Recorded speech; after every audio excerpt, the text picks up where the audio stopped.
I will be in New York City on May 27th. I'm doing a live show. I will be interviewed by my friend Patrick O'Shaughnessy at Ramp's headquarters. This event is free to attend. I'll leave the link down below if you want to register. The link will be down in the show notes. I'm going to be doing several live events at Ramp's headquarters over the next 12 to 24 months. So even if you can't make this one, make sure you register so you get notified for the next one. This event isn't reserved just for Ramp customers, but future events will be because space is limited. So if you aren't already running your business on Ramp, highly recommend that you do so. I run my business on Ramp. Most of the top founders and CEOs that I know do so as well. There's actually an idea from Jeff Bezos' shareholder letters that I think is related to this and really just good advice for anyone in business. And it's Jeff's idea on the importance of heavily investing into new introductions for new customers. As you're about to hear, Jeff was very adamant, very clear from day one that he was going to build an enduring, long-lasting business. He was not interested at all in building an undifferentiated commodity business. He wanted to build something that delivered more value to customers than anyone else in the world, and he believed that he could succeed at that goal better than anyone else. And you'll hear in this episode that if you believed what Jeff believed, then you would do what Jeff was doing. And because Jeff believed he was building a winning system. This is the way I think about it. And if you're doing that, it makes a lot of sense to say this. This is what Jeff wrote in one of his shareholder letters. We will continue to invest heavily in introductions to new customers. These are the early days of category formation where many customers are forming relationships for the first time. We must work hard to grow the number of customers who shop with us. What Jeff saw was that people who started to use Amazon tended to stick around because of the value that they received from Amazon. I was one of those people that he was trying to introduce Amazon to, and I've been a customer of his for 21 straight years. The lesson here is like, if you believe that you have the best product, then you should do everything you can to get more people into your winning system. Ramp is doing the exact same thing today, and I have a mind-blowing stat that will demonstrate they're right to believe that they've built a product that delivers more value to their customers than anyone else in the world is capable of, just like Jeff did with Amazon. Last year, 12,059 businesses signed up to use the Ramp corporate card. Okay, only 8 of those 12,059 businesses decided Ramp wasn't for them. That is a success rate of 99.9334%. If you have not yet started running your business on Ramp, go to ramp.com today to learn how they can help your business save time and money. I hope to see you in New York, and I hope you enjoy this episode. So this is the 4th or 5th time that I've read Jeff Bezos' shareholder letters. Every single time I read them, they're full of such great ideas, such clear thinking, such great strategy. I always think, hey, I should probably reread these every year and make another episode about them. And in case you haven't read them yet, this is the best description I've ever heard of why they're so important. It says to read Bezos' shareholder letters is to get a crash course in running a high growth internet business from someone who mastered it before any of the playbooks were written. So what I want to do is I'm going to go in order by year. And I'm just going to pull out a bunch of what I think are the best ideas. And I think one of the main ideas that you learn from Bezos and his shareholder letters is that if you want to be the best at what you're doing, if the people that survive and thrive for decades, usually what you'll find, and you see this in the biographies as well, is they just identify a handful of principles. They repeat these principles year after year, and they organize their entire company and orient the company and the mission around these principles. And one of the things that jumps out about Jeff that he was very adamant about from day one is the title of his very first shareholder letter. That title is It's All About the Long Term. This letter is the most important letter that Jeff writes. And he tells you that because he appends it, the 1997 shareholder letter, to every single shareholder letter he's going to write over the next 23 years. So it says, it is day one for the internet, and if we execute well, for Amazon.com. Today, online commerce saves customers money and precious time. Tomorrow, through personalization, online commerce will accelerate the very process of discovery. Amazon.com uses the internet to create real value for its customers, and by doing so hopes to create an enduring franchise. Remember that word, enduring. He uses it a lot. From day one, he was going to build a durable, long-lasting business. I just heard a great interview he did with Aaron Ross Sorkin, where he says, from day one, he wanted to build a company that could outlive him, that continues on past his own mortal lifetime. So we create an enduring franchise, even in established and large markets. Retailing is an ancient industry. This is what he's jumping into. And he figures, okay, the internet is a technology, the phenomenon that we're actually going to utilize so we can add a differentiated and create differentiated value for our customers through the internet. We have a window of opportunity as larger players marshal the resources to pursue the online opportunity, and as customers new to purchasing online are receptive to forming new relationships. Our goal is to move quickly to solidify and extend our current position while we begin to pursue the online commerce opportunities in other areas. We see substantial opportunity in the large markets we are targeting. This strategy is not without risk. It requires serious investment and crisp execution against established leaders. So then he continues the next section. So the overall letter is called It's All About the Long Term. Then inside each letter, he'll have different categories, different sections. This section, the very first section in the letter, is called It's All About the Long Term. And he's laying out his entire strategy here, which is really, really incredible that he wrote this in 1997. We believe that a fundamental measure of our success will be the shareholder value we create over the long term, and he italicized long term. The stronger our market leadership, the more powerful our economic model. The market leadership can translate directly to higher revenue, higher profitability, greater capital velocity, and correspondingly stronger returns on invested capital. So in this very first shareholder letter, he's setting the tone, say, we're going to focus on the long term and we're going to focus on cash flow. And this is why somebody asked me one time, out of everybody, out of every single person I've read about, who do I think is the best strategist? And the two names that came to mind without hesitation was Rockefeller and Bezos. And I think the strategy, the clearest demonstration of Bezos' strategy is actually in his shareholder letter. So you just see how he understands how everything relates. Everything he's doing can relate to something else. It's very fascinating. We have invested and will continue to invest aggressively to expand and leverage our customer base, brand, and infrastructure as we move to establish an enduring franchise. There's that word again. We are 5 paragraphs into this, maybe 6 paragraphs into this. He's already used enduring twice. Because of our emphasis on the long term, we may make decisions and weigh trade-offs differently than some other companies. We want to make sure to share with you our fundamental management and decision-making approach, our strategy in other words, so that you, our shareholders, may confirm that it's consistent with your investment philosophy. We will continue to focus relentlessly on our customers. So there's 2 things I want to stop there. That's really interesting about Jeff is one, he toyed around with the idea of naming Amazon Relentless. He was going to, instead of Amazon.com, it was going to be relentless.com. In fact, to this day, when you type in relentless.com, it forwards, he still owns that domain, it forwards to Amazon.com. And then this idea of we're going to relentlessly focus on our customers, the way he describes that over and over again, he says we are going to obsess. We're going to obsess over our customers.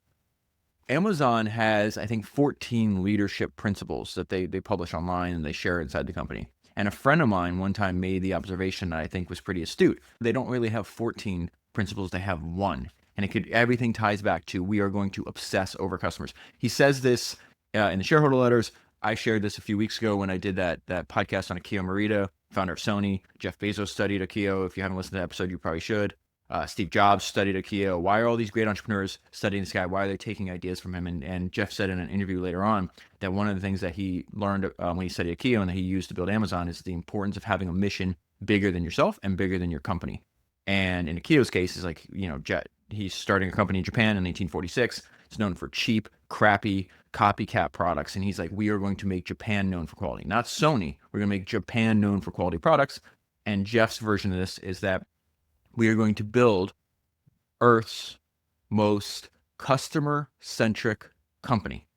And he wanted to influence how other people built their business and the fact that he believed that your business should be oriented around obsessing over customers. And he'll talk about this over and over again, that especially at the time he was writing these letters, it's very almost people thought it was like a paradox. And Jeff made the point that the long-term interests of the customer are in perfect alignment with the long-term interest of the shareholder. And this is something he's going to talk about a lot. But again, we will continue to focus relentlessly on our customers. We will make bold rather than timid investment decisions where we see a sufficient probability of gaining market leadership advantages. Some of these investments will pay off, others will not, and we will have learned another valuable lesson in either case. And this is another thing I admire about Jeff. He's one of my favorite living entrepreneurs. He actually walks the walk. He takes his own advice. So he's like, listen, right from the rip, we're going to do a lot of experiments. We are going to swing for the fences. We're going to make bold bets. We're not going to be timid. We're going to build something that no one else on the planet is capable of doing. We're going to deliver more valuable to anybody else.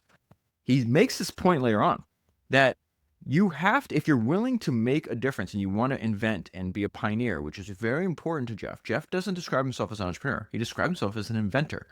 He says, therefore, as your company succeeds and grows, your success will scale, but your failures have to scale too. And so he writes unabashedly later on, we have multi-billion-dollar failures, and we will continue to have $10 billion failures because we are going to keep doing these bold bets that he lays out in 97 in the very first shareholder letter. It's remarkable when you read all these together. They're so great. They should be mandatory in any kind of business education.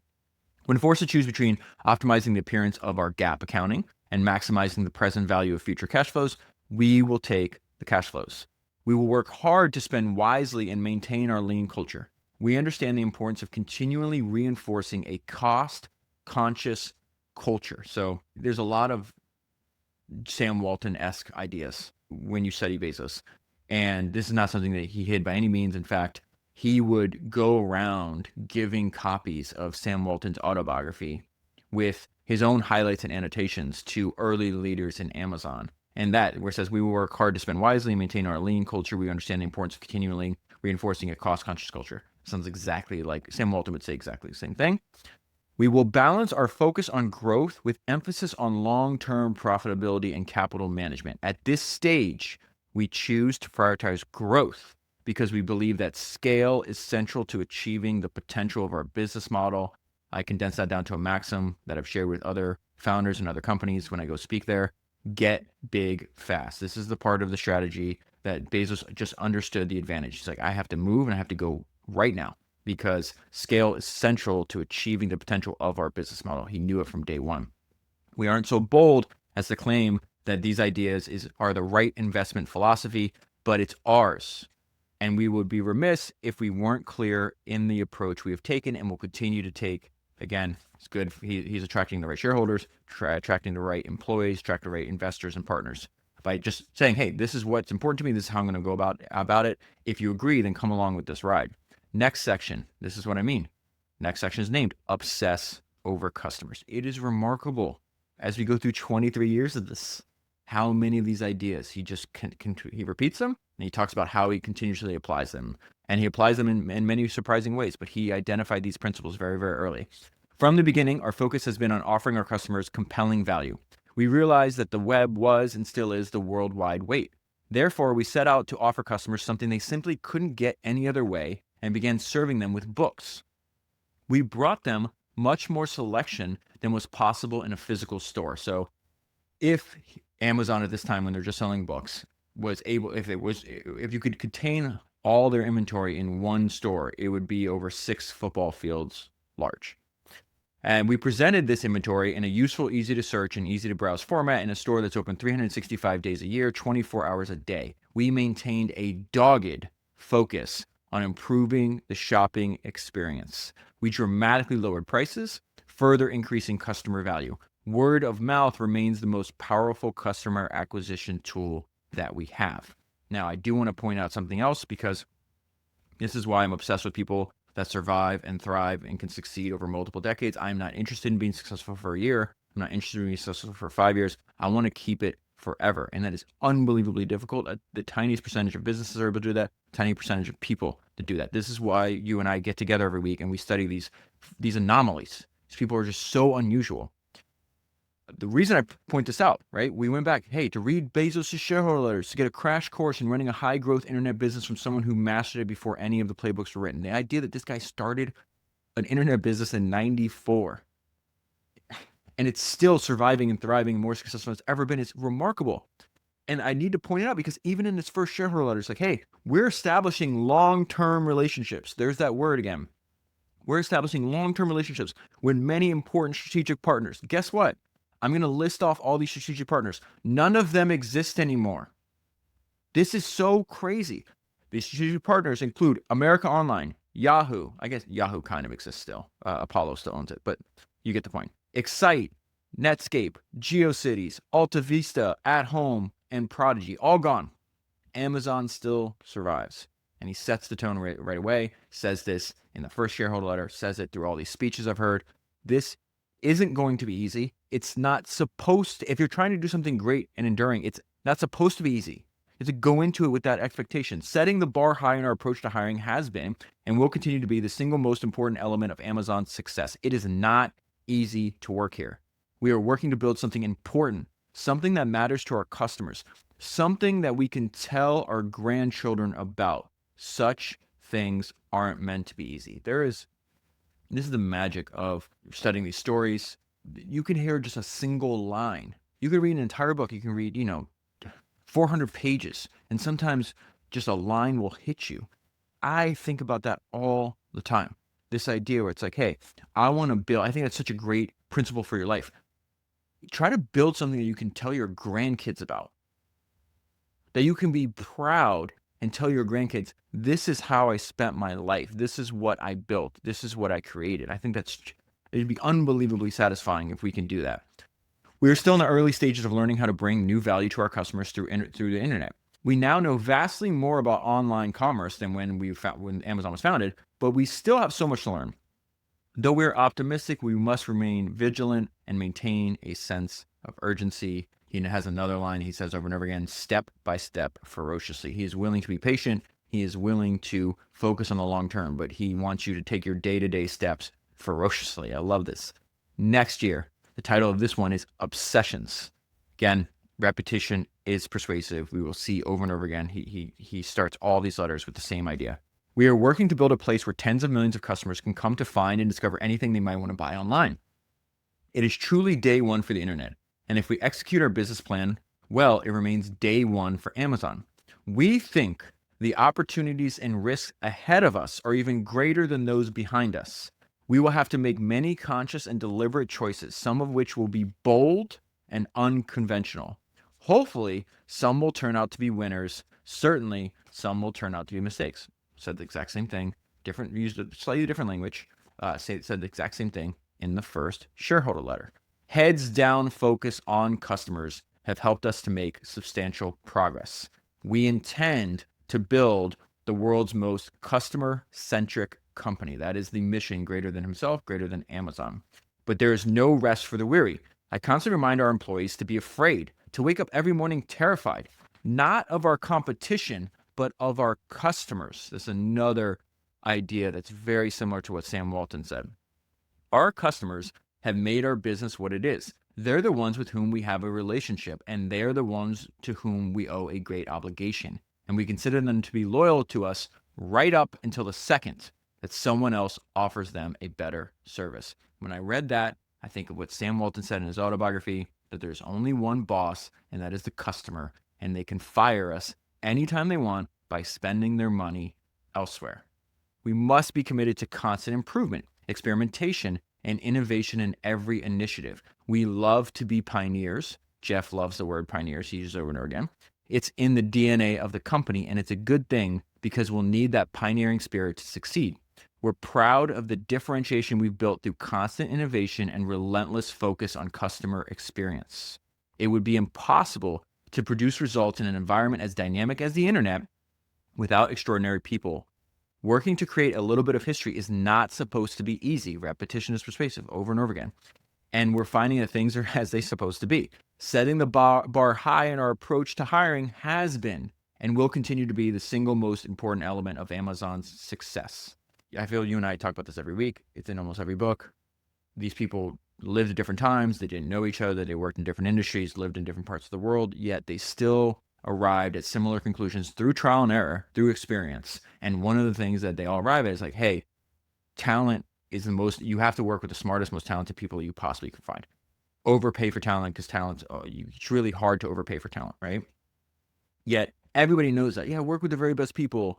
Set the bar high as possible. It's the most important thing you could do. Think about that. There was this interview that is in this book called In the Company of Giants. which I think I did back on like episode 208 or something. And in 1997, these 2 Stanford MBA students are doing interviews with like 16 technology company CEOs. Michael Dell's in there, Bill Gates, Steve Jobs. And Steve Jobs made the point, because one of the MBA students said, hey, you don't have like time to recruit. You're like busy building a company. And Steve's like, no. I spent a ton of time recruiting. It is the most important thing I do, because the company will succeed or thrive or die on the talent level we have. And he made the point. He's like, well, especially when you're starting out, you pick a co-founder. That's half of your company. You should spend a lot of time and really think about that. And he goes, you get to person number 10. That's still 10% of your company. His whole point is like, you're not doing your job if you're not spending a ton of your time doing everything you possibly can. That's what Jim Simon said last week with Renaissance Technology. He's like, once you identify the smartest people, you go do as much as you can to convince them to join you. Now, everybody knows, the reason I'm saying this, and I'm kind of digressing here, is because everybody knows the advice. Almost nobody does that. Almost nobody does it because it's so hard. It's easy to understand, very impossible, because the best people are very hard. There's not many of them, and they're very hard to convince and to recruit. That's why you have to spend so much time doing it. But Jeff gives us some actual ideas, like, okay, how can you actually figure out if your hiring bar is high, and if these people are actually going to like elevate the current employees that you have.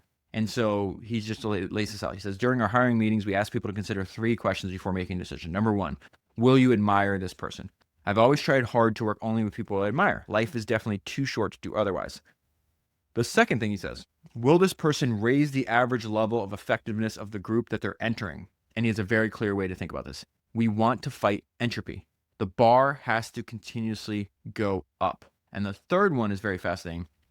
It says, along what dimensions might this person be a superstar? And the way I think about this is something you and I have been talking about the last few weeks, is this idea of hiring for spikes. Talent is likely to be found among nonconformists, dissenters, and rebels. And this is something Steve Jobs talked about. Steve Jobs was an example of this himself, where people are package deals. You have to take the good with the bad. The exceptionally talented people usually have these weird things about them. Let me give you an example. Nolan Bushnell, founder of Atari, Steve Jobs' mentor, hires a 19-year-old Steve Jobs. He thought he was super talented, hired Wozniak as well, the founding team of Apple, for God's sake. And he was willing to deal with spikes, the fact that they were very creative, they were very good at their jobs. There's people in Nolan Bushnell's organization that complain. They're like, Steve smells, because he wouldn't wear deodorant back then. He's walking around barefoot, and he's insisting to sleep in the office. And Nolan wrote a book about this. It's called Finding the Next Steve Jobs. And he's like, I understood the talent, and I understood that the talent comes with things that you might not like. And I dealt with the body odor, the dirty feet, and I let him sleep in the office. Along what dimensions might this person be a superstar? As we look forward, we believe that the overall e-commerce opportunity is enormous. Although Amazon has established a strong leadership position, it is certain that competition will even further escalate.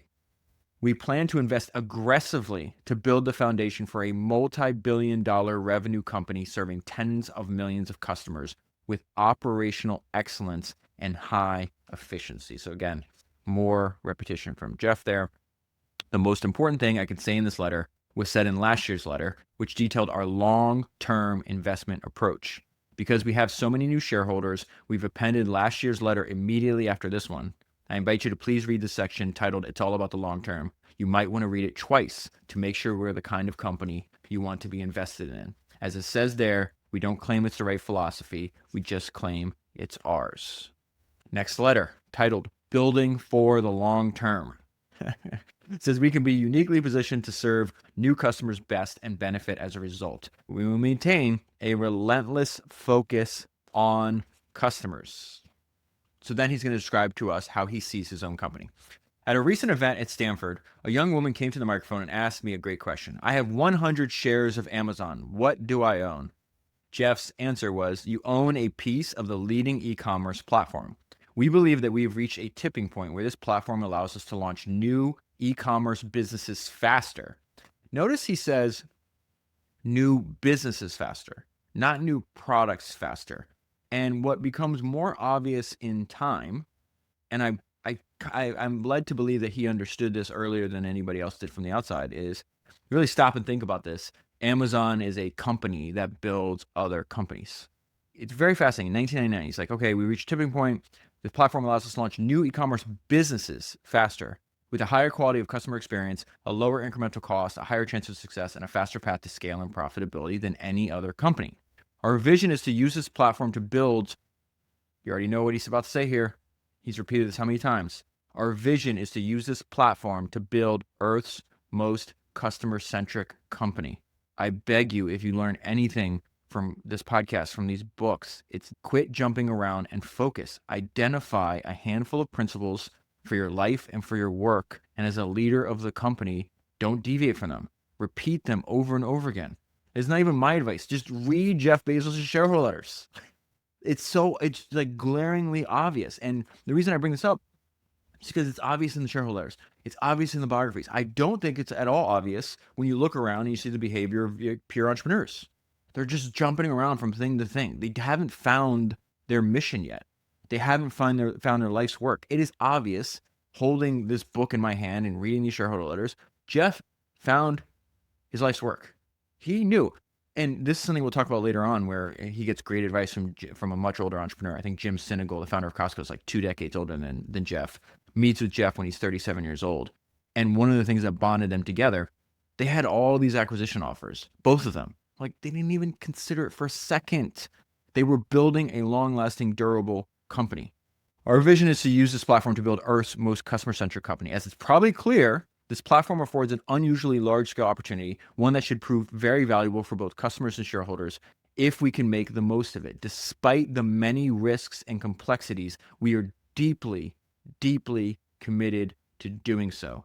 This is where you realize, okay, if you have a winning system, which Jeff has already told us in the first 3 years, I'm going to create more value for customers than any other company on earth. Okay, that is what we are going to do. He's clear, if you read between the lines, he believes he has the winning system. If you believe you have a better product, superior service, what the hell is the most rational thing to do? To get more people into that winning system is exactly what he says here. We will continue to invest heavily in introductions to new customers. Though it's sometimes hard to imagine with all that has happened in the last 5 years, this remains day one for e-commerce, and these are the early days of category formation where many customers are forming relationships for the first time. We must work hard to grow the number of customers who shop with us. I am one of those people that Jeff was targeting. This is his goal for 2000. I think a few years later, I think it was maybe 2004, I think is when I created my Amazon account. I've been Jeff's customer for 21 straight years.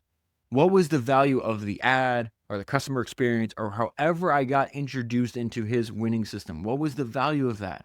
This is what I mean about this great strategy. It's like, I know that I can deliver value more than anybody else. I know I'm doing this for the long term. And if I invest heavily in customers, I'm going to be doing this for 2 decades from now. So what is the value for every single, if you are in your business for long term, what is the value for every single customer you pick up, every single good experience that you provide? It's this word of mouth. This is why, I spend a lot of time, I obviously get a lot of messages and like, I don't have like any assistants, so I I answer them. I respond to emails and DMs. I can't obviously get to all of them, but like I write them myself. And I talk to other people like this and they're like, I was like, what do you do with like all your DMs and messages? And like, nothing. And I'm like, to me, that's like crazy. And the reason I thought about this is because I learned this from Estee Lauder. I was thinking about what she would do, in the early days of her company. She'd be on the bus or on the train and she'd go to every single store opening. And while she's riding the bus or she's riding the train, she would just like see like a young woman there. She'd go over, introduce herself, say, hey, I'm Estee Lauder. I have a real big passion for beauty. And I have all this, like, would you mind if I give you like a free, like quick makeover? And, she'd spend 20 or 30 minutes with the person and she'd get letters 25 years later from that person who is still a customer of hers. What was the value of that one customer? It's not, because it's not one customer. That over 25 years, how many other customers did that person bring? Talk about how great these products are. People, this is just human nature, when they find something they like, we don't keep it ourselves, whether it's a movie, a podcast, a product, like we tell other people.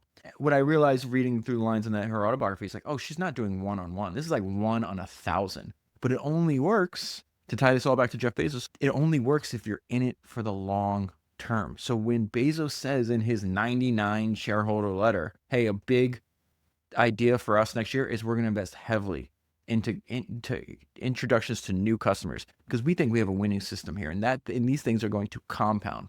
And 4 years later, throws me in. I'm one of these people, and 21 years after that, I'm still a customer of Amazon. It's just remarkable. Talks about operational excellence a lot in this book. He doesn't talk about it in Shareholders, but I've heard interviews later where he talked about, at the beginning, there's the skills and ideas that you bring into your company, and some you have to learn along the way. And one of those that he had to learn along the way, he didn't understand, because no one had invented Amazon before Amazon, was what operational excellence really meant. He just knew that he wanted to be excellent operationally. He set that as a principle and then went about learning how to do so. And this is what I meant about going back to strategy. He really does. When I read this to you, Jeff sees how everything connects and feeds into his overall plan for Amazon. And then what I also like about this section is he's just unapologetically extreme. Listen to the words he uses. He uses these words over and over again. We're going to set a very high bar. We're going to make a world-class experience. We're going to be highly focused. We're going to be doggedly determined. He's not hiding what's important to him. And if you just read the language that he uses, he's demonstrating it to us. To us, operational excellence implies two things: delivering continuous improvement in customer experience and driving productivity, margin, efficiency, and asset velocity across all of our businesses. Often, the best way to drive one of these is to deliver the other. And he gives us an example.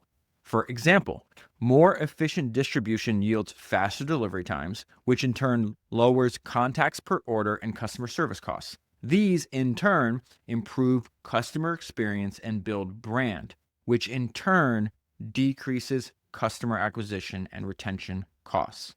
Our whole company is highly focused on driving operational excellence in each area of our business. Being world-class in both customer experience and operations will allow us to grow faster and deliver even higher service levels. Consider the most important point. The current online shopping experience is the worst it will ever be. It is good enough today to attract 17 million customers, but it will get so much better. We are doubly blessed. We have a market size, unconstrained opportunity in an area where the underlying foundational technology we employ improves every day. That is not normal. He understands the opportunity that's in front of him, and he's pursuing it with a zeal, probably unmatched by anybody else. And he's doing this right as the first internet bubble pops. And so he starts the next shareholder letter with one-word sentence: ouch. It's been a brutal year for many in the capital markets, and certainly for Amazon shareholders. As of this writing, our shares are down more than 80% from when I wrote you last year. Nevertheless, by almost any measure, Amazon, the company, is in a stronger position now than at any time in its past. And so there's this idea that comes up in the books a lot, that you have to concern yourself only with the controllables. He does not control the overall market, anything that's happening in the macroeconomic environment. But what was fascinating, I heard this time in Jeff's life described this way: that while everyone else, and this is when he was getting destroyed in the press, they thought Amazon was going to die. Everyone else was focused on the stock price, and Jeff was focused on the internal metrics of the business. And he talks about this in interviews later on too, where he's just like, yeah, the stock dropped 80%, but every single metric was working. It was improving. I just had to hold on. And so he's going to talk about some of the mistakes he made and some of the failures. He talks about, hey, told you I was going to take some bold bets. I told you they weren't going to work out. Well, some of them did not work out. Many of you heard me talk about the bold bets that we have made and will continue to make. Our decision to invest in smaller e-commerce companies like living.com and pets.com, both of which shut down operations in the year 2000, lost a significant amount of money for us. We made these investments because we knew we wouldn't ourselves be entering these particular categories anytime soon. And we believe passionately in the land rush metaphor of the internet. So again, he talks about the importance of relentless and continuously learning. For the first 6-7 years that we were doing this, might have made sense. Yeah, there's kind of this gold rush, land rush metaphor. Now he realized that is not a useful analogy anymore. He talks about a much more useful analogy. There's this video you can find on YouTube. You just type in Jeff Bezos electricity metaphor. It's a TED talk from like 17 years ago. I think it's absolutely excellent. And he lays out how he thinks about these thin horizontal enabling layers. So he thinks the internet's one, electricity is another one. He talks about AI as another one. And so he's like, indeed, that metaphor was an extraordinary, useful decision aid for several years, but now we believe its usefulness largely faded away over the last couple of years. In retrospect, we significantly underestimated how much time would be available to enter these categories. And what he also learned, and this is why he keeps hammering on getting big fast. If you're just a single category at this point, single category e-commerce company, you're not going to achieve the scale that you need to succeed. He says over and over again that the internet destroys the middle. On the internet, you can be either really, really big or really, really small. And these are just in this messy middle. Online selling is a scale business characterized by high fixed costs and relatively low variable costs. This makes it difficult to be a medium-sized e-commerce company. So then he talks about, but you should be unbelievably optimistic about Amazon because we're not that. Why should you be optimistic about the future of Amazon? Industry growth and new customer adoption will be driven over the coming years by relentless improvements in the customer experience of online shopping. Remember, he said that we are doubly blessed. We have a market-sized unconstrained opportunity in an area where the underlying foundation of technology we employ improves every day. He continues that theme in the next letter. He's saying these improvements in customer experience will be driven by innovations made possible by dramatic increases in available bandwidth, disk space, and processing power, all of which are getting cheap fast. Amazon will be able to use 60 times as much as bandwidth per customer 5 years from now, while holding our cost for bandwidth constant. This processing power will allow us to do even more and better real-time personalization of our website. In other words, the technology, the cost savings on technology are excellent and great, and we will take them. But the more important thing is that what the technology allows us to invent on behalf of customers to deliver them more value. Such a fucking great idea here.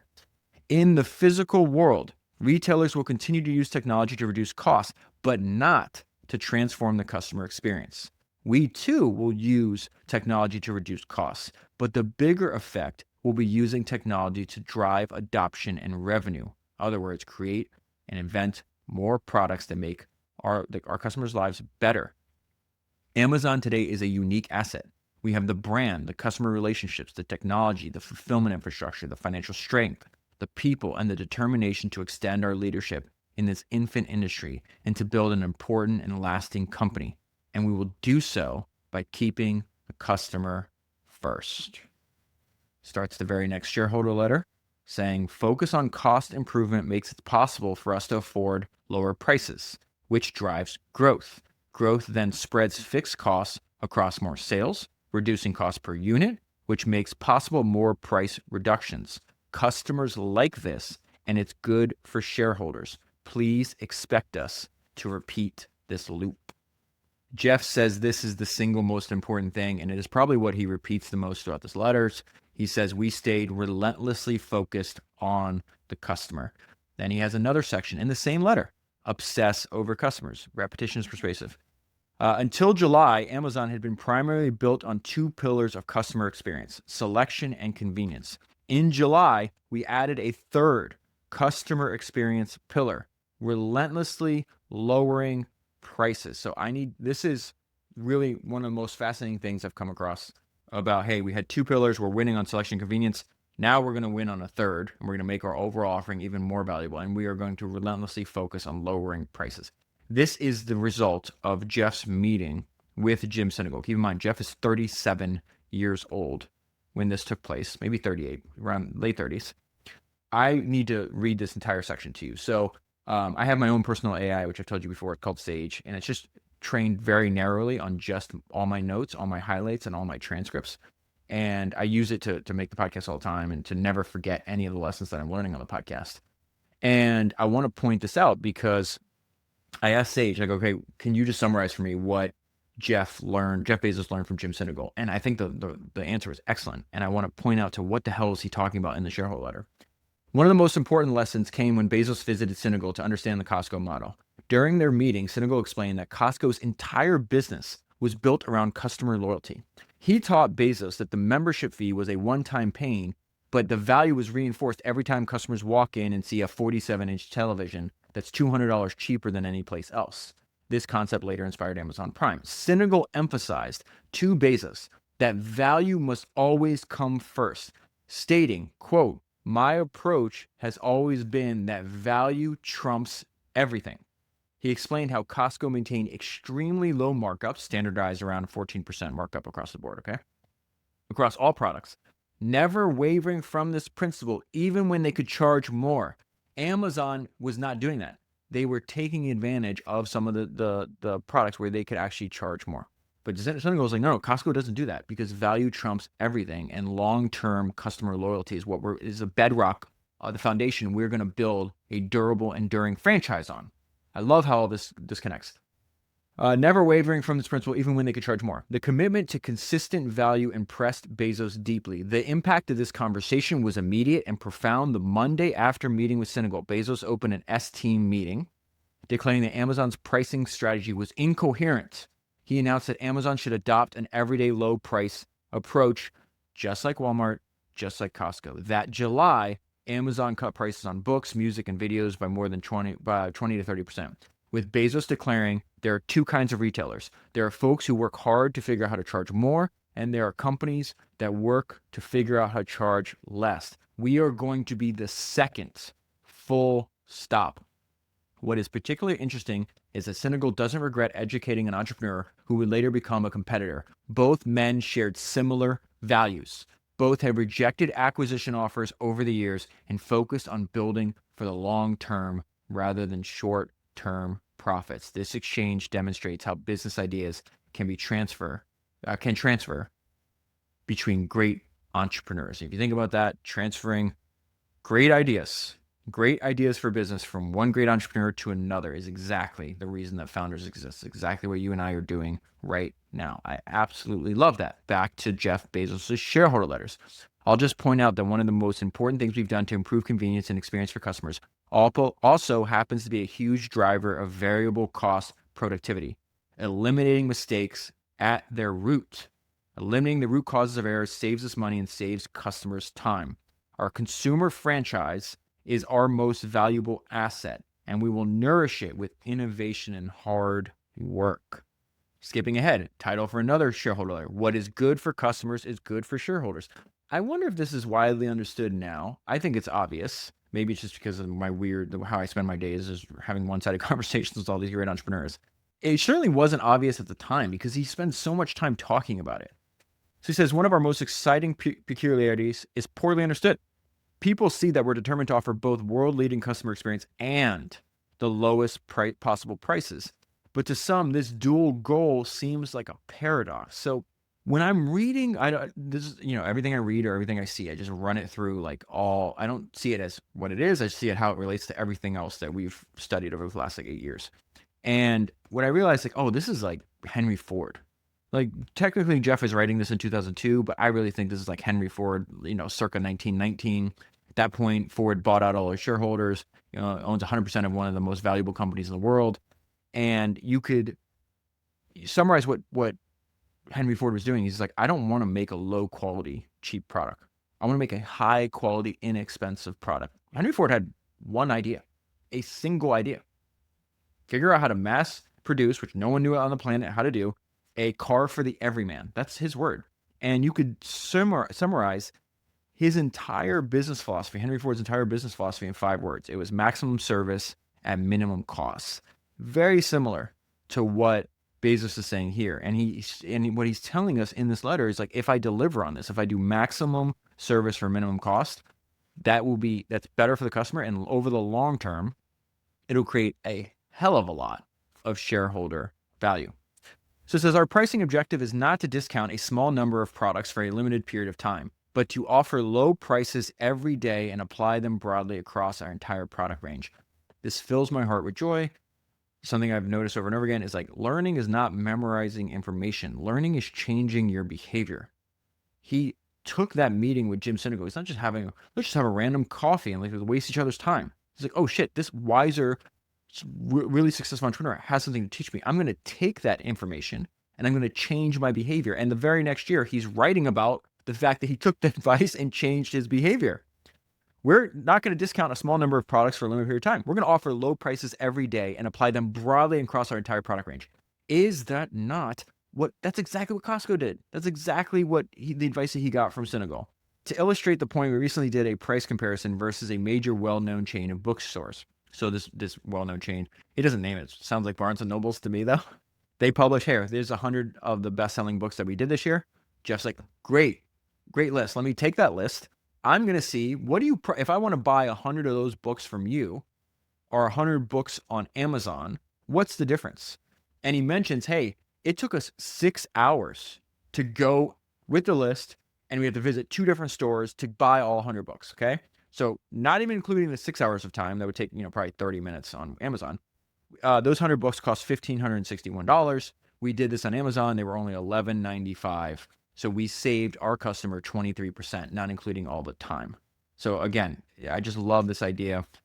He's like, we are going to focus on the value creation for the customer. And we're going to do this over the long term. And you as our shareholder is going to benefit if you stick with us over the long term. Talks about over and over again on the next year, design your customer experience with the long-term benefit of the customer in mind. As we design our customer experience, we do so with long-term owners in mind. We empowered customers to review products. This is very fascinating. Jeff talks about this in other interviews. Like, if you want to do anything special, you have to be willing to be misunderstood. He is very, very comfortable being misunderstood. And he sometimes was misunderstood by his employees and his shareholders. And he gives us an example of this. Anybody can review the product on the same page where you have to buy the product. People thought this was nuts.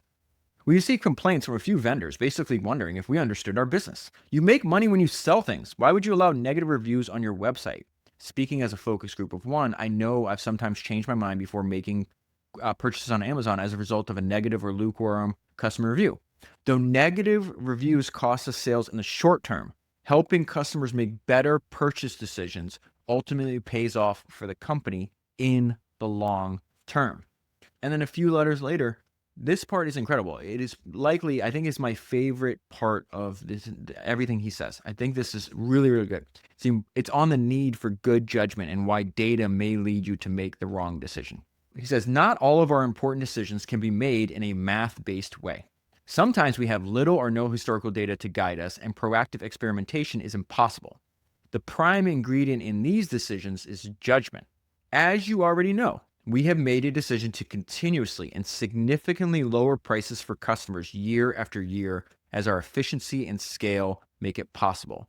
This is an example of a very important decision that cannot be made in a math-based way. In fact, when we lower prices, we go against the math. I'm going to pause here. He adds a footnote onto this section. There's not very common. There's not a lot of footnotes in his shareholder letters. This is very fascinating. He's reading a paper at the time, and it's called The Structure of Unstructured Decision Processes. This is a quote from the footnote. Jeff writing, among other gems you will find in this paper is this. Now he quotes from the paper.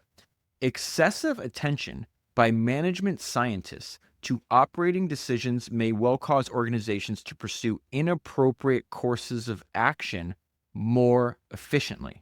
You're going in the wrong direction faster. So you have to be very careful with this. So back to this. This is an example of a very important decision that cannot be made in a math-based way. In fact, when we lower prices, we go against the math, which says that the smart move is to raise prices. We have significant data related to price elasticity. With rare exceptions, the volume increase in the short term is never enough to pay for the price decrease.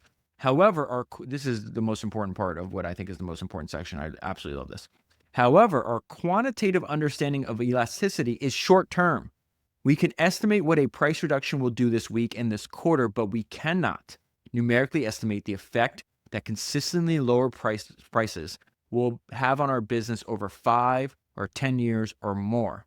Our judgment, and he italicizes the word judgment, our judgment is that relentlessly returning efficiency improvements and scale economies to customers in the form of lower prices creates a virtuous cycle that leads over the long term to a much larger dollar amount of free cash flow and thereby to a much more valuable Amazon.com.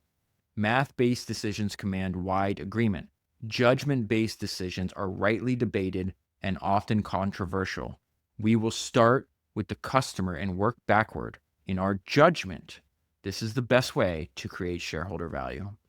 So earlier we mentioned that Amazon is really just a business that builds businesses, a company that builds new companies. He's going to get into that in 2006 because he's asked the questions like, okay, you're really succeeding in e-commerce. Why don't you open physical stores? And his answer to that in 2006 demonstrates how he thinks about building new businesses. And I think that that lens is good for you and I. He's like, hey, I often get asked, when are you going to open physical stores? The potential size of a network of physical stores is exciting.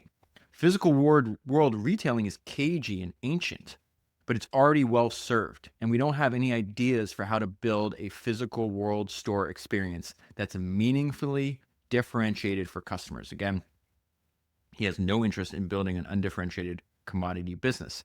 When you do see us enter new businesses, it's because we believe the above tests have been passed, which is there's a certain return that we can get, and we are building a meaningfully differentiated experience for the customers. And he's going to give us 2 examples of what he believes are relatively small businesses now that can grow really, really big. And that's FBA, Fulfillment by Amazon, and AWS, Amazon Web Services. Fulfillment by Amazon is a set of APIs that turn our 12 million square foot fulfillment center into a gigantic and sophisticated computer peripheral. Pay us 45 cents per month per cubic foot of fulfillment center space, and you can stow your products in our network. You can make web service calls to alert us to expect inventory to arrive. You can tell us to pick and pack 1 or more items and tell us where to ship those items. You never have to talk to us. He mentions this quite a few times, his belief on the importance of self-service, building self-service platforms so more ideas get tried. Says it's differentiated, can be large, and passes our returns bar. So that's FBA. Another thing that also fits all that criteria is AWS. AWS, we're building a new business focused on a new customer set, software developers. We're targeting broad needs universally faced by developers such as storage and compute capacity, areas in which we have deep expertise from scaling Amazon over the last 12 years. It is highly differentiated. It can be significant, financially attractive business over time. Talks about over and over again. He believed that AWS was market size unconstrained, I think is the word that he uses. In some large companies, it might be difficult to grow new businesses from tiny seeds because of the patience and nurturing required. Amazon's culture is unusually supportive of small businesses with big potential, and I believe that that's a source of competitive advantage. This is also one of my favorite parts of all the letters. He's really telling us that patience can be a competitive advantage and that most companies lack this. We have many people at our company who have watched multiple $10 million seeds turn into billion-dollar businesses. That firsthand experience and the culture that has grown up around those success is a big part of why we can start businesses from scratch. The culture demands that these new businesses be high potential and that they be innovative and differentiated, but it does not demand that they be large on the day that they are born. Another one of my favorite Bezos ideas is that missionaries make better products. He has an entire letter called A Team of Missionaries. I put this in selfishly just because I believe that books are the antidote to shorter attention spans, that the rest of the internet is trying to basically destroy our attention spans. And I just feel better when I spend several hours just focus on a book. I think it's good for you. But he also talks about that him personally and Amazon as a company, they're missionaries for reading. And he talks about the development of the invention of the Kindle and why he's doing that. He says, we humans co-evolve with our tools. We change our tools and then our tools change us. Writing, which was invented thousands of years ago, is a grand whopper of a tool. And I have no doubt that it changed us dramatically. 500 years ago, Gutenberg's invention led to a significant step change in the cost of books. Physical books ushered in a new way of collaborating and learning. Lately, network tools such as desktop computers, laptops, and cell phones have changed us too. He's writing this in 2007. They shifted us towards more information snacking, and I would argue towards shorter attention spans. If our tools make information snacking easier, we'll shift more towards information snacking and away from long-form reading. Kindle is purpose-built for long-form reading. We hope Kindle may gradually and incrementally move us over the years into a world with longer spans of attention, providing a counterbalance to the recent proliferation of info snacking tools. I realize my tone here tends towards the missionary, and I can assure you it's heartfelt. I'm glad about that because missionaries make better products. And so this shareholder letter, we're in 2008. is titled Working Backwards. And I think the lesson he's teaching us here is related to the one that he did 2 years ago about, hey, this information snacking, this seems like a bad idea. Destroying our attention span, bad idea. And what it's related because he's about to say, like, if you seek instant gratification, like you're gonna find a crowd there. It's really hard to build a business that's enduring and valuable if you're just chasing after something if you need that instant gratification. In this turbulent global economy, our fundamental approach remains the same. Stay heads down, focus on the long term, and obsess over customers. And then what he's going to tell us is that if you can actually be long-term oriented, you have a massive competitive advantage because it goes against human nature. Long-term thinking levers our existing capabilities and let us do new things we couldn't otherwise contemplate. It supports the failure and iteration required for invention and frees us to pioneer in unexplored spaces. Seek instant gratification, and the chances are you'll find a crowd there ahead of you. Long-term orientation interacts well with customer obsession. Long-term orientation interacts well with customer obsession. If we can identify a customer need, and if we can further develop conviction that the need is meaningful and durable, our approach permits us to work patiently for multiple years to deliver a solution. Working backwards from the customer needs can be contrasted with a skills-forward approach, where existing skills and competencies are used to drive business opportunities. This is another one of his genius ideas that I don't hear expressed or talked about like in other areas. Most companies, most people, like I have a certain set of skills, where can I throw those skills? And he's like, if you do that, you'll never endure and go through the growth necessary to do something truly great. This is very fascinating. So I'm going to start that section again. Working backwards from customer needs can be contrasted with a skills-forward approach where existing skills and competencies are used to drive business opportunities. The skills-forward approach says, hey, we're really good at X. What else can we do with X? If you use that exclusively, the company employing it will never be driven to develop fresh skills. Eventually, the existing skills will become outmoded. Working backwards from the customer need often demands that we acquire new competencies and exercise new muscles, never mind how uncomfortable and awkward feeling those first steps might be. So he actually gives us, essentially what he's saying is like working backwards from the customer needs, it will make you a more skilled operator over time and make your company more valuable. And so he gives us the example of the Kindle. Like, I never built hardware before. I was selling books and CDs and music, and now I'm doing FBA and AWS. Kindle is a good example of our fundamental approach. More than 4 years ago, we began with a long-term vision. Every book ever printed in any language, all available in less than 60 seconds. That customer experience we envisioned did not allow for any hard lines of demarcation between Kindle the device and Kindle the service. The two had to blend together seamlessly. Amazon had never designed or built a hardware device, but rather than change the vision to accommodate our then existing skills, we hired a number of talented and missionary hardware engineers and got started learning a new institutional skill, one that we needed to better serve readers in the future. Another idea that Jeff has is going to be very similar to all of history's greatest entrepreneurs. They understand the benefits of eliminating waste and the fact that the benefits of eliminating waste compound. Jeff is saying the same thing here. The customer experience path we've chosen requires us to have an efficient cost structure. The good news for shareholders is that we see much opportunity for improvement in that regard. Everywhere we look, we find what experienced Japanese manufacturers will call muda, which translates to waste. I find this incredibly energizing. I see it as potential, years and years of variable and fixed productivity gains and more efficient, higher velocity, more flexible capital expenditures. It's in one of the books Brad Stone wrote on Jeff Bezos. He interviews this guy that works for Jeff in there, and he's like, I don't understand. I would tell Jeff about a problem in our business and he'd get excited. And it's because of this. It's like, I find this incredibly energizing. All this waste, good. If I fix this waste, I make a more valuable company over the long term. At a fulfillment center recently, one of our Kaizen experts asked me, I'm in favor of a clean fulfillment center, but why are you cleaning? Why don't you eliminate the source of the dirt? I felt like the Karate Kid. I do need to point out another thing that Bezos is constantly setting the tone.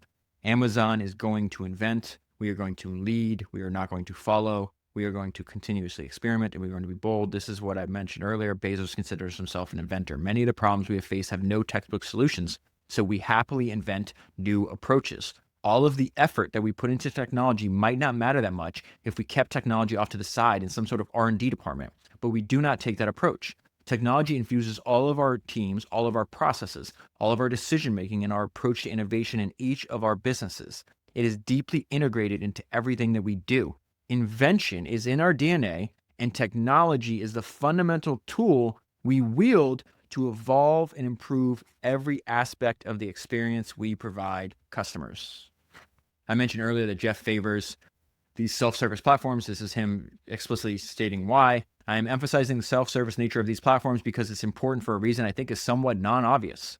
Even well-meaning gatekeepers slow innovation. When a platform is self-service, even the improbable ideas can get tried because there's no expert gatekeeper ready to say that will never work. And guess what? Many of those improbable ideas do work, and society is the beneficiary of that diversity. Here's a great example of the clear thinking that Bezos has. He's going to describe for us in very easy to understand terms, characteristics of a business that you should never sell. A dreamy business offering has at least 4 characteristics. Number 1, customers love it. Number 2, it can grow to a very large size. Number 3, it has strong returns on capital. And number 4, it is durable in time with the potential to endure. There's that word again, with the potential to endure for decades. When you find one of these, get married. Let's go back to this idea that you must be comfortable being misunderstood. He's going to explain. People are like, I don't understand. Why would Amazon, e-commerce platform, why would they have AWS? Like, these businesses seem so different from each other. How are they owned by the same person? And that's not how Bezos looked at it. Bezos looked at the similarities they have. So he actually expresses really in a succinct way, like, this is, I actually think they're more similar than they may appear from the outside.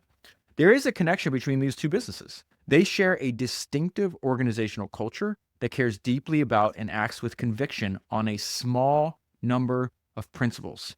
I'm talking about customer obsession rather than competitor obsession, eagerness to invent and pioneer, willingness to fail, the patience to think long-term, and the taking of professional pride in operational excellence. Through that lens, AWS and Amazon retail are very similar indeed. And then later on the same page, he talks about the kind of corporate culture that he built intentionally at Amazon. This is one of the most important ideas to remember. Outsized returns often come from betting against conventional wisdom. And conventional wisdom is usually right. Given a 10% chance of a 100 times payoff, you should take that bet every time. But you're still going to be wrong 9 times out of 10. We all know that if you swing for the fences, you're going to strike out a lot, but you're also going to hit some home runs. The difference between baseball and business is that baseball has a truncated outcome distribution. When you swing, no matter how well you connect with the ball, the most runs you can get is 4. In business, every once in a while, when you step up to the plate, you could score 1,000 runs. This long-tail distribution of returns is why it's important to be bold. Big winners pay for so many experiments. And then he has an entire letter dedicated to fending off day 2. He's obsessed with this idea of day 1, and he's terrified of day 2 coming. And I think this is one of the most important letters he wrote. Jeff, what does day 2 look like? That's a question I got at our most recent all-hands meeting. I've been reminding people that it's day 1 for a couple of decades. I work in an Amazon building named Day 1. And when I moved buildings, I took the name with me. I spend time thinking about this topic. Day 2 is stasis, followed by irrelevance, followed by excruciating, painful decline, followed by death. That is why it's always day 1. To be sure, this kind of decline would happen in extreme slow motion. An established company might harvest day 2 for decades, but the final result will still come. I am interested in the question, how do you fend off day 2? What are the techniques and tactics? How do you keep the vitality of day 1 even inside a large organization?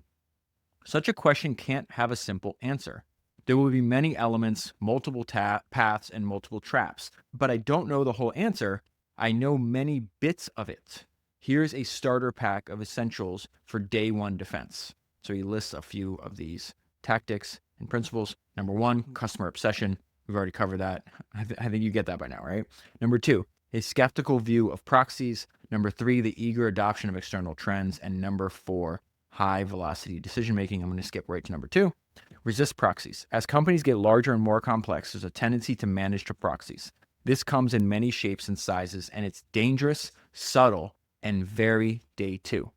A common example is process as proxy. Good process serves you so you can serve customers. But if you're not watchful, the process can become the thing. This can happen very easily in large organizations. The process becomes the proxy for the result you want. You stop looking at outcomes and just make sure you're doing the process right. It is not rare to hear a junior leader defend a bad outcome with something like, well, we followed the process. A more experienced leader will use it as an opportunity to investigate and improve the process. The process is not the thing. This speaks right to my soul. He's got 2 paragraphs that continue on this line of thinking that I absolutely love. Good inventors and designers deeply understand their customer. They spend tremendous energy developing that intuition. They study and understand many anecdotes rather than only the averages you'll find on surveys. They live with the design. I am not against beta testing or surveys, but you, the product owner, must understand the customer, have a vision, and love the offering. A remarkable customer experience starts with heart, intuition, curiosity, play, guts, taste. You will not find any of it in a survey. The third tactic, embrace external trends. This one's pretty straightforward. The outside world can push you into day 2 if you won't or can't embrace powerful trends quickly. If you fight them, you're probably fighting the future. Embrace them and you'll have a tailwind. He embraced the internet at the very beginning. These big trends are not that hard to spot. They get talked and written about a lot, but they can be strangely hard for large organizations to embrace. He's writing this in 2016. He says, we're in the middle of an obvious one right now that is machine learning and artificial intelligence. He nailed that one. And then the last one is high velocity decision making. And he says, day 2 companies, they can make high quality decisions. They just make high quality decisions slowly. This is so great. There's another, he uses this as an example quite frequently in talks too, where he's like, you're going to drive great people away from your organization if you make your decisions too slow, and you have to get comfortable making decisions with less information than you would like. Because if you make decisions slow, great people want to build things, and decision making slows down their ability to build things. It's like, hey, I love their mission, I can't build anything, so I'm leaving. And there's a great line from this.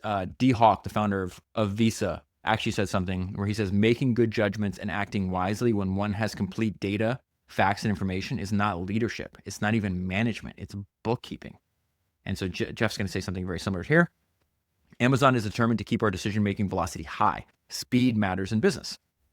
The first step for this is don't use a one-size-fits-all decision-making process. Many decisions are reversible, 2-way doors. I think Jeff was the one that popularized this idea that, one-way door, once you walk through there, you can't easily reverse that decision. You better take a hell of a lot of time and make sure you're making that right decision. But most of the decisions you're making in business are not like that. You walk through the door, oh shit, I made a bad move. Let me go back the other way. So that's what he says. It's not one size fits all. Many decisions are reversible. So they're 2-way doors. Second, most decisions are probably made with somewhere around 70% of the information you wish you had. If you wait for 90%, you're being too slow. Plus, either way, you've got to get good at quickly recognizing and correcting bad decisions. If you're good at course correcting, being wrong may be less costly than you think, whereas being slow is going to be expensive for sure. So he actually has a way to do this that he also popularized. And it's this idea, as the leader of your company, you have to disagree and commit. I disagree and commit all the time. We recently greenlit a particular Amazon Studios original. I told the team my view. It's debatable whether it'd be interesting enough. It's really complicated to produce. The business terms aren't even that good. We have a lot of other opportunities we could pursue. But the team had a completely different opinion and wanted to go ahead. I wrote back right away with, I disagree and commit and hope it becomes the most watched thing we've ever made. Consider how much slower this decision cycle would have been if the team had to actually convince me rather than simply get my commitment.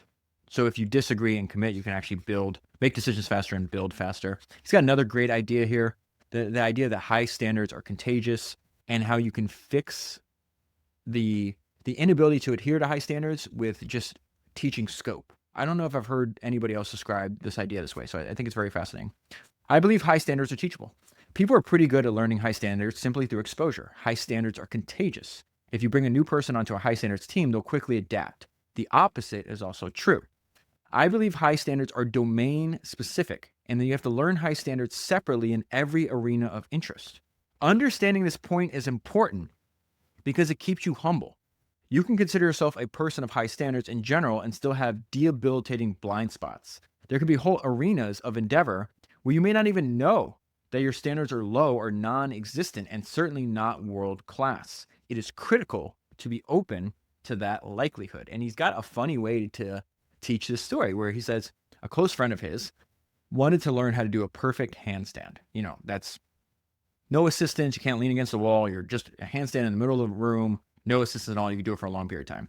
And it's really difficult to learn. So difficult that there's actually people whose jobs is to coach people how to make a perfect handstand. And Jeff thought that was actually kind of funny that there was a coach for such thing. But then he said the coach said something that was really smart that he actually applied to Amazon. And so the coach says, most people think that if they work hard, they should be able to master a handstand in about 2 weeks. The reality is that it takes about 6 months of daily practice.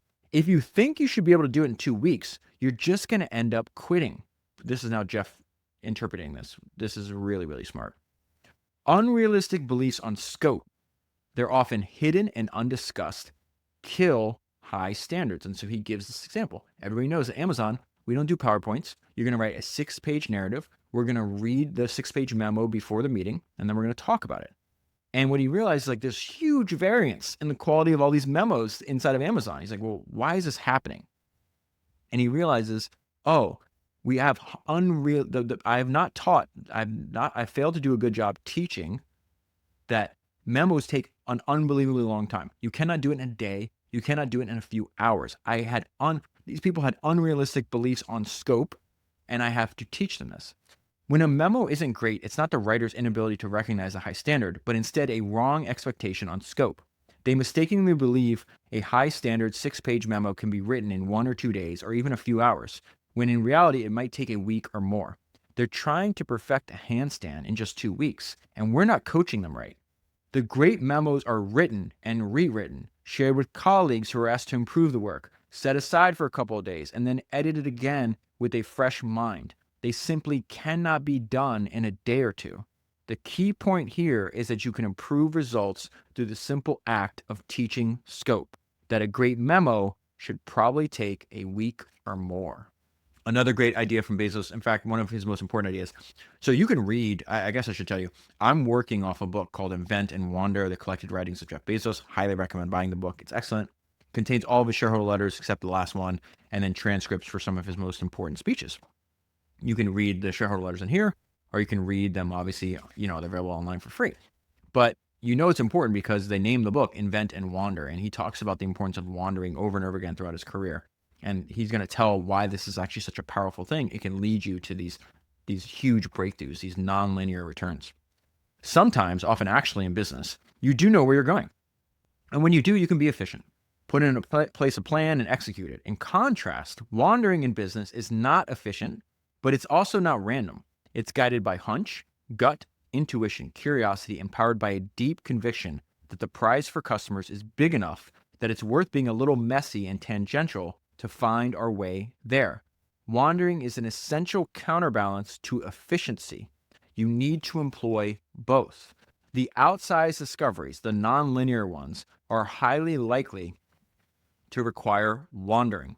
AWS is an example. No one asked for AWS. No one.